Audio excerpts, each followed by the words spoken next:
say? Uncle! Say you won't make more missiles! President Trump shocks the world this morning with a massive announcement from the Iranian war. Iran has surrendered, President Trump says, facing complete and total annihilation and destruction. Trump says Iran will be hit very, very hard today and that they have effectively surrendered and apologized to all of their neighbors. Fascinating moment. Let's go ahead and jump over and read. Here we go. Iran is being beat to hell, says Donald Trump. Iran has apologized and surrendered to its Middle East neighbors and promised that it will not shoot at them anymore. Ooh.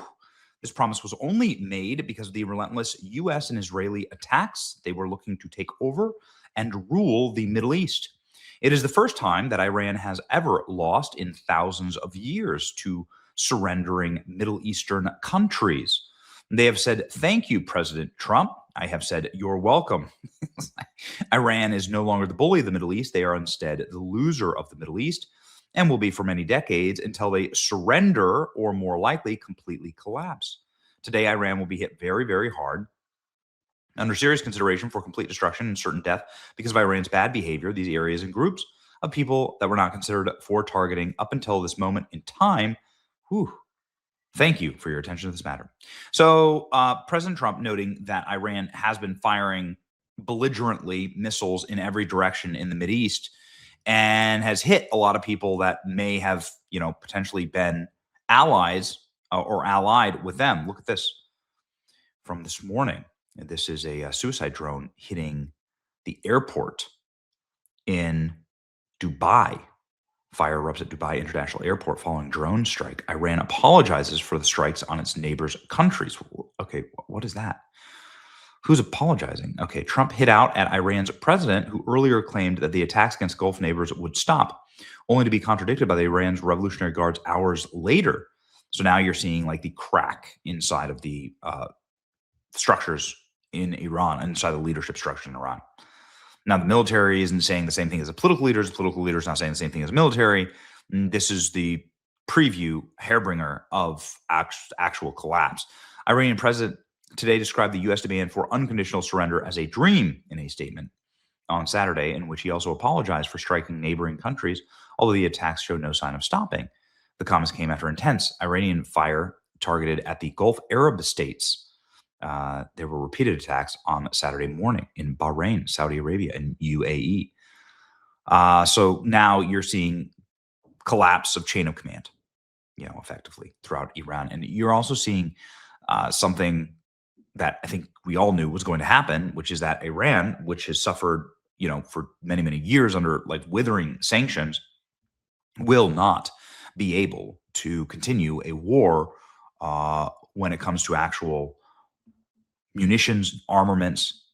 Look at this. Look at these numbers. Ballistic missiles, day 1 versus day 8. Day 1, 350 ballistic missile launches. Day 8, 15 ballistic missile launches. Drone swarms, day 1, 294, 300 drone swarms. Day 8, 12. They're running out. And of course they're running out, right? They've been under sanctions. It's been Russia and China that has been obviously supplying the country. And the point of the Iran war is to prove that Russia and China are really bad allies and they're going to sink. You can sink with them or you can swim with us. And that's the point of this war. It's total and complete smash mouth. And this is why the U.S. is deploying systems like this in order to do sort of the final punch here. Laser systems, the type of AI guided systems that just scare the hell out of people. These next generation warfare you're watching happen right now. The U.S. activated a weapon system that existed only on PowerPoints in the Pentagon, the sensor shooter network. The satellites spot a missile launcher, instantly beam coordinates to the nearest F-35, which fires without ever seeing the target.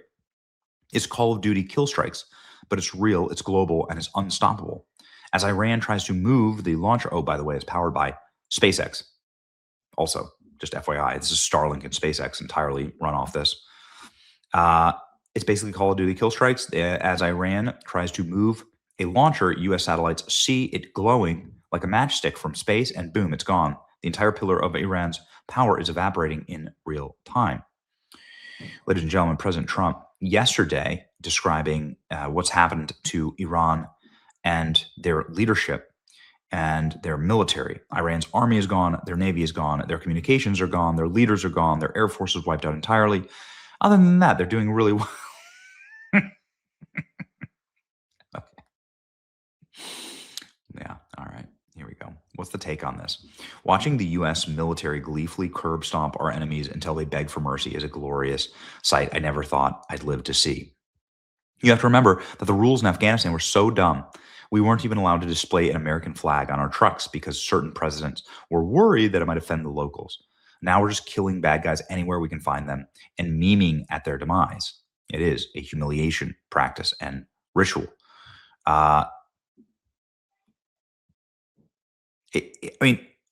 Is this Trump resetting the timeline? Of course it is. What's happening right now is a total and complete reversal of American foreign policy since World War II, where America decided to cut our balls off, cuck ourselves, and just like embarrass our nation. We were the strongest, most powerful, richest nation on earth. And we decided that instead of enforcing that power in a terrifying way, we were just going to like lose wars.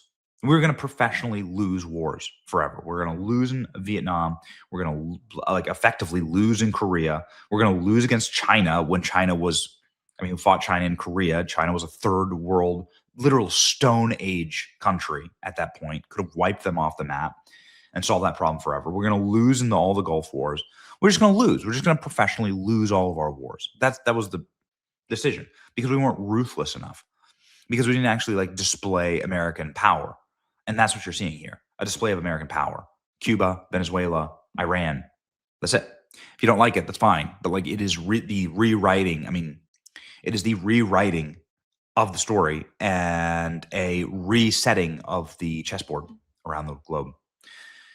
That's a beautiful thing. I love this post from yesterday. What if Trump isn't causing World War III? What if he's preventing it? By showcasing American dominance in Russia, Chinese tech, he's creating a deterrence. He's also cutting off China's energy supply. Donald Trump has cut about 50% of all the oil for China. China doesn't have the atoms to continue operating. And this is, of course, America's greatest enemy. This is, of course, the only other country that's actually building AI, that's actually building advanced weapon systems that could potentially ever rival America. And if left totally untethered, would rival and potentially, or could, without a doubt, theoretically, defeat America on a field of battle. Maybe today, but certainly into the future. And so this is a preemptive strike in order to stop that from happening. I don't think that the goal here is to wipe China off the map entirely, but it is to set a check on who the actual power of the world is. That I don't mind. They're checkmated. They have no power. They've been proven to have trash tech, and they've been proven to be a bad ally. They're economically checkmated. They can remain a strong power, but all the terms of the economy is going to be negotiated on American terms. And what are you seeing here? Chinese Air Force activity around Taiwan has fallen sharply in recent weeks. No flights at all in the past week. Sudden drop in what has been a daily military maneuver over the island signals that Beijing is recalibrating. That's what it's all about, ladies and gentlemen. Trump saying that Iran has surrendered, total and complete surrender. Is that happening soon? I don't know. I guess we'll see. Happened in Venezuela. It's about to happen in Cuba. Whoa. And it's exciting times. We're watching the world be remade. It's your boy, Manny. Let me know what you think in the comments.